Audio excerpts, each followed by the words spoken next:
Hey everybody, welcome back. James here again with you. And this has to be probably one of the most requested videos lately since I did the 177 air rifle for self-defense video. This is my Crosman Phantom 177, and today I'll be shooting the Crosman Premier Hollowpoint 7.9 grain. And what's been requested is that instead of just shooting the gun as it is, regular, what you get velocity wise, diesel it to see how much power and damage it can do downrange. And I've been tinkering around here lately, and I finally got around to doing this video because I found exactly what works for me. Now everybody's different when they diesel their gun, and I found a good lubricant that works, and it's this right here. Now it doesn't probably have to be that brand specific, but silicone lubricant. What I do is I spray it down, just tap it down into the transfer port, and I mean it's insane how much more velocity I'm getting. I got it on chronograph. I got my chronograph over here. I've been doing that today too, just to see exactly what I'm getting with it, because I used to use 3-in-1 and WD-40, which I have right here, but the silicone works so much better. Let me tell you why. I got over 1,300 feet per second out of this rifle, and it's only rated for 1,000 with lead and 1,200 with alloy. So 7.9 grain at over 1,300 feet per second is pushing over 30 foot-pounds. And I have the results to prove it, so I'll roll those in a second. But anyway, I just wanted to make this fun video and follow up on that video for self-defense. An air gun is not the best option no matter what caliber. I mean, yeah, the bigger calibers are going to put out more energy. Some people say that you can get a cheap firearm for as much as something like this cost, and that's true, but you have to remember my videos are worldwide, so not every country and place that people see my videos, they can own firearms legally, whether it's restrictions because of the government or personal restrictions or whatever. Not everybody can own a firearm.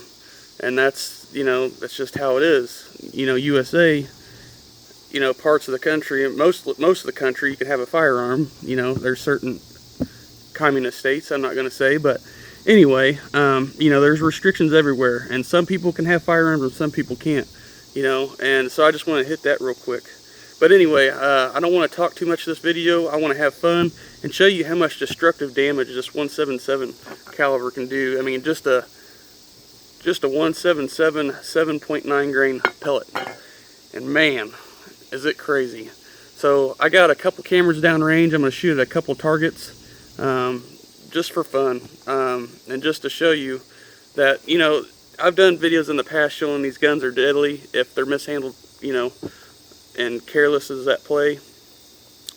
But if you diesel it, it's a whole nother animal. I am getting over 2.5 times the power of what it usually puts out, and I shoot at 850 feet per second with these pellets, which is around 12.5 foot-pounds.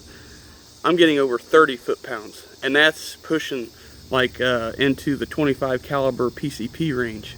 My 22 PCP is putting out 27 foot-pounds with a 21.14 grain pellet.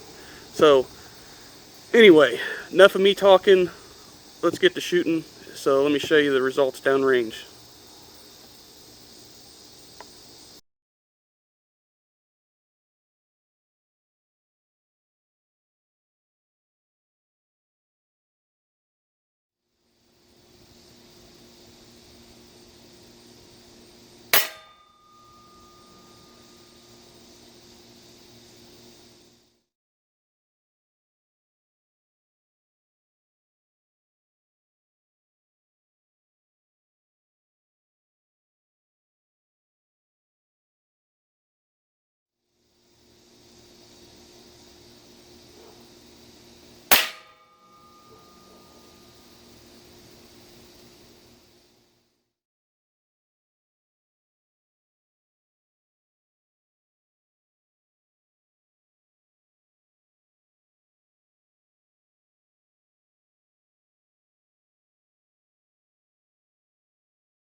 Alright guys, so I forgot to mention that all the targets were at 7 yards for me, like in the first video. That's about the average in a self-defense scenario.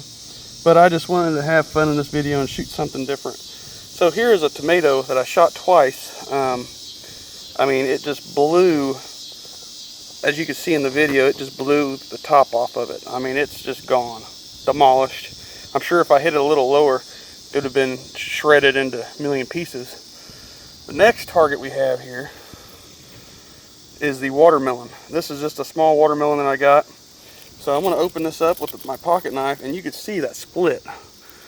I mean, this is a huge, I mean, it's not a huge watermelon, but compared to a pellet, this is probably about a 6-inch watermelon. So let's see here.